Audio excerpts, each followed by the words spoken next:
Hey guys, and welcome back to another Freaky Friday video on my channel. Just quickly before I get into this video, I just want to talk about some changes that are going to be happening on this channel. Just as of lately, they're not changes that are going to be too permanent.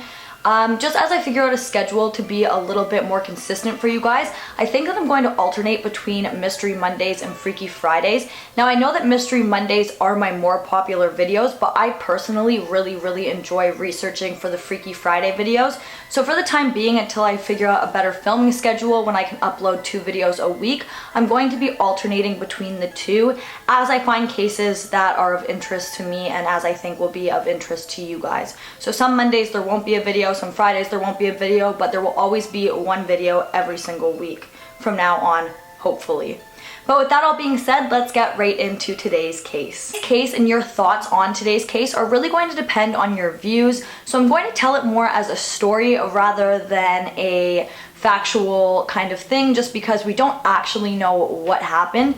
But as this is a horror channel, I'm going to assume that most of you, if not all of you, have probably seen the movie The Exorcism of Emily Rose. Now, the case that we are talking about today is the real life case that movie was based off of. Something that actually interested me about this case and which kind of caught my attention is the real life events that took place that actually happened were so horrific that most of them were actually left out of the movie. Like the people who directed the movie and stuff and who researched the case for the movie came across so many horrific things that they just thought were too scary for Hollywood. So this case is absolutely horrifying, and of course there's a lot of information that I'm not going to be able to talk about just because of the time frame of my videos, but this case is very interesting and I hope that you guys enjoy it as much as I enjoyed researching it. Anneliese Michel was born on September 21st, 1952 in Bavaria, West Germany. She had 3 sisters, and I'm not sure of the age difference between the girls, but the 4 of them were extremely close throughout their entire life. Anneliese's parents' names were Joseph and Anna Michel, and they raised their kids in a very strict Catholic household. Anneliese was described as being a very normal girl who was really strong in her beliefs, and most of the people who met Anneliese said that she was actually probably one of the nicest people that you would ever come across.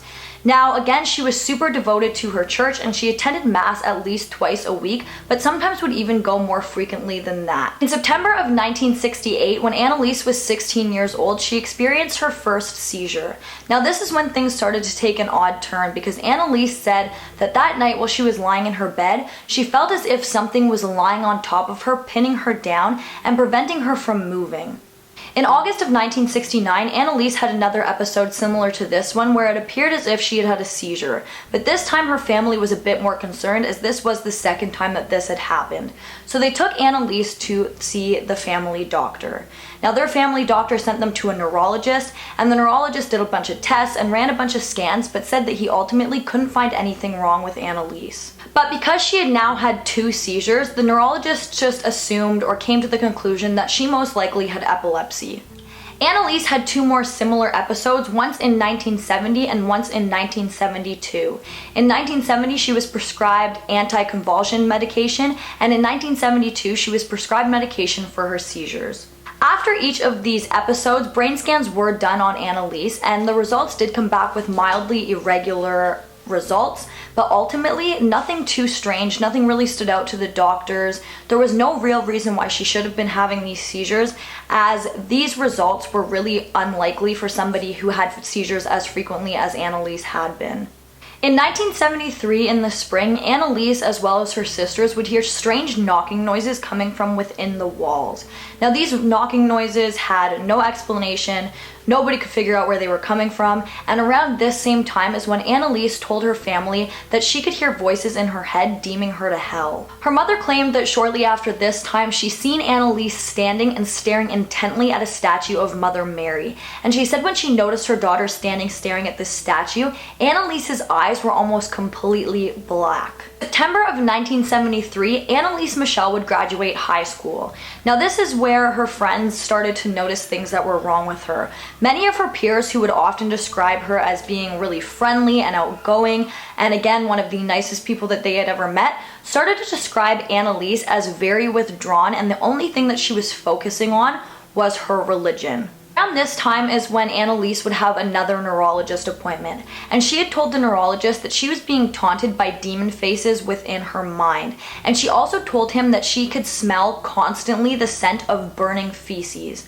Now, this was something that was also reported by other people who had been around Anneliese later on in the case. Anneliese's mother would go in with her to see the neurologist, and this is when she started to tell the neurologist about all of the strange things that were happening within the household, especially things that were surrounding Anneliese, such as her eyes turning black while staring at the statue and things like that. And this is when the neurologist supposedly told her to consult with a Jesuit. That same month, Anneliese would meet with a priest by the name of Father Alt, and in November of 1973, she went to see a psychiatrist who diagnosed her with narcotic bowel syndrome, which would explain the constant scent of feces. He also said that there was a possibility that she had epilepsy, but he couldn't confirm that 100%. And she had went to see a second psychologist who said that she had signs of epilepsy, but it wasn't enough to diagnose her with full-on epilepsy. She just had epileptic patterns. At this time, Anneliese Michel's health started to really deteriorate, and this was really frustrating for the family because none of the doctors that they went to see could find anything wrong with Anneliese, and none of the medications that they were prescribing to her helped at all. Now, during one of these episodes, Anneliese's mother said that she looked at her daughter and noticed that her hands were much larger than usual and didn't even look human. Now, I know that seems a little bit far-fetched, but it was something that was talked about constantly in all of the articles that I read about this case, so I did just want to mention it. Around this time, Anneliese also started to experience waves of depression and suicidal thoughts. Now again, Anneliese was a very, very religious girl, and she was super devoted to her church. So for her to experience suicidal thoughts was extremely out of character. Now at this time is where Anneliese's life and everything took an absolute turn for the worst. Anneliese said that she could see demons within all of the walls of her home and that they had 7 crowns and 7 horns. She also experienced violent nightmares, and every time she would try to pray, something bad would happen to her, something would attack her, and she would end up with bruises, cuts, and even on some occasions broken bones. Now, to prevent this from happening, Anneliese started to surround herself with pillows while praying, but this never worked, and she was always tossed around somewhere where the pillows weren't and would end up either banging her head, breaking her bones. Something just absolutely painful and just really unpleasant would happen every time she tried to pray. For whatever reason at this time, Anneliese began to sleep on the cold, concrete stone floor within her home. Now, she said that she did this because she knew that she would never be comfortable again in her life, and this sleeping on the floor thing lasted for a total of 3 years. During all of this, Anneliese started to tell all of her friends and family and her boyfriend that she believed that something demonic had hold of her. And at this time, Anneliese's family as well as her boyfriend did start to believe that something was possessing Anneliese. So they started consulting all of the priests that they could, trying to find somebody to perform an exorcist. And that is when they got into contact with a man by the name of Father Renz, and he is actually the main priest in this case who performed the exorcisms. In order to get the go-ahead from the church to perform an exorcism, you have to be 100% sure that there is absolutely nothing else wrong with this person, or nothing else could be wrong with this person. So to do that, Father Renz took Anneliese to many different doctors to make sure she was sound of mind, to make sure she wasn't sick, and to make sure that there was no other explanation as to what was going on with her. And again, doctors really couldn't come up with anything. They said that she had possibility of epilepsy, but besides that, they couldn't figure out what exactly was wrong with Anneliese. So that is when Father Renz decided to perform what he described as a practice exorcism. This practice exorcism was more of like a mind thing. Father Renz would be thinking in his head and sending his thoughts to Anneliese. So what he was thinking was to tell these demons to let go of Anneliese, and he was trying to see the reaction that he would get from it. Now, I'm not sure if Anneliese knew that the exorcism was going on, or if he just decided to do it one day while they were together to see the reaction that he would get. But the reaction that he did end up getting was something that was horrifying to him. He had his rosary tucked into his shirt so they couldn't see it. Anneliese didn't even know it was there. And as soon as he started to demand that the demons let go of Anneliese, Anneliese reached over, grabbed his rosary, and violently ripped it off his neck. Now, to Father Renz, this showed signs that the demons within Anneliese were very, very strong. After performing this practice exorcism is when Father Renz and Father Alt would be given permission by the church to perform an exorcism on Anneliese Michel. The first exorcism that Father Renz had performed on Anneliese Michel, the first real one, not the practice one, actually was very effective in the way that the demons within Anneliese began speaking to the priests without even being provoked. This is when it became obvious that Anneliese wasn't only possessed by one demon, but she actually was possessed by 6 different demons that were all within her. They were all living inside of her at this time. The demons' names were Judas Iscariot, Lucifer, Hitler, fallen priest Fleshman, Nero, and Cain. The demons also began taunting the priests and demanding to know their names as well. Unfortunately, the first exorcism that was performed on Anneliese Michel actually did not work. So Father Renz went back and consulted with the church, and they decided to perform 2 exorcisms a week on Anneliese Michel until she was cleansed of these spirits. Anneliese said that although she wasn't present within her body at the time of the exorcisms, she could see the demons walking around the room and taunting the priests who were performing the exorcism. Anneliese's personality had completely changed. She was violent with almost every single person in her life. She was awful, horrible. She would bite into concrete. She would eat her own feces. She would lick up her own urine. She would go to the bathroom everywhere. She would say horrible things to everybody she knew. And her health was almost completely deteriorated to the point where she could barely even stand up. Now, although this was all going on, she did have a consistent boyfriend throughout this entire time who stuck by her side throughout this entire case, and he would come on occasion and take Anneliese for walks.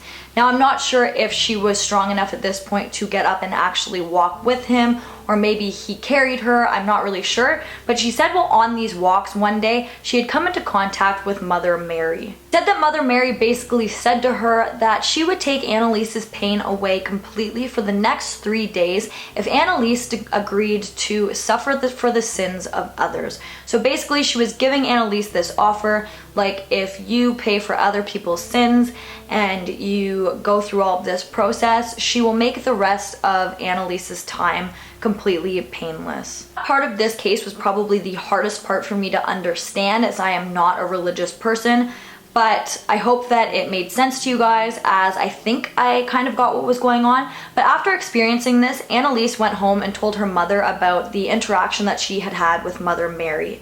Now, Anneliese's mother tried to talk her out of taking this deal, but ultimately Anneliese came to the decision that she was going to take this deal and she would suffer for the sins of others. And the absolutely crazy thing about this is, although Anneliese was still possessed, her bones were being broken, she was being basically tortured by these demons, she was again biting into concrete, she was eating her own washroom mess, she wasn't eating actual food, she'd actually dropped down to 63 pounds. She should have been suffering a lot, but for the 3 days after she claimed that she had that encounter with Mother Mary, she said that she felt nothing. After the 3 days were up, Anneliese said that Mother Mary reappeared to her and told her that she would get rid of the demons for Anneliese. Now, if you read the transcript, this is very odd, or if you listen to the whole videos, you can actually hear the demons saying, "We want to leave, but we can't." So the priests actually thought that they did something wrong, but after many people had studied this case, a lot of people do believe that this is because Mother Mary was waiting to rid Anneliese of the demons when she passed. Around this time, Anneliese kept telling her loved ones that she believed in July something big would happen to rid her of all of this pain. And oddly enough, on July 1st, 1976, at the age of 23 years old, Anneliese Michel passed away. Now, her cause of death was said to have been from starvation and dehydration, as she had only been, again, 63 pounds when she had passed away, and she hadn't been drinking or eating anything. It is also said that at the time that she had passed away, it had appeared that almost all of her bones had been broken. After Anneliese's death, both of her parents, as well as the 2 priests who had performed the exorcism on her, were all charged with negligent homicide. Now, they were supposed to serve 6 months in prison, but their sentence was reduced to 3 years of probation, as well as all of them getting a large fine. All of the medical professionals who had visited with Anneliese, who said that there was nothing wrong with her, all retracted their statements, and the neurologist who told them to consult with a Jesuit completely denied this and said that he had never said that. But it is mostly believed that the reason that all of these medical professionals did deny any involvement in saying that there was nothing wrong with Anneliese or advising her family to get an exorcism was because they didn't want to face charges and they didn't want to seem shady in court. Even after Anneliese's passing, Anneliese's mother, Anna, said that there was still some kind of demonic presence within the family home that she could feel, and it wasn't as extreme as when Anneliese was there, but you could still feel it within the family home, and she did still experience a lot of paranormal and shady things within the home after Anneliese's passing. Now again, the movie The Exorcism of Emily Rose is a very downplayed version of events that took place in this girl's life. And because this movie is kind of like exaggerating things, but it didn't get all of the facts right, Anneliese's family wanted absolutely nothing to do with this film. They didn't want to help make it, they never seen it, they wanted nothing to do with it. This case is so upsetting because I can't even begin to imagine all of the pain and suffering that Anneliese's loved ones must have endured while she was going through all of this, let alone Anneliese herself. But I can't imagine having to sit back and watch one of my loved ones go through something like that, knowing that there is absolutely nothing you can do to stop it. But guys, that brings us to the end of this video. Make sure to give this video a big thumbs up if you liked it. Don't forget to comment down below what you'd like to see in my future videos, and don't forget to subscribe and turn on that notification bell so that you don't miss any future videos from me. Thank you so much for watching, and I'll see you in the next one. Bye guys!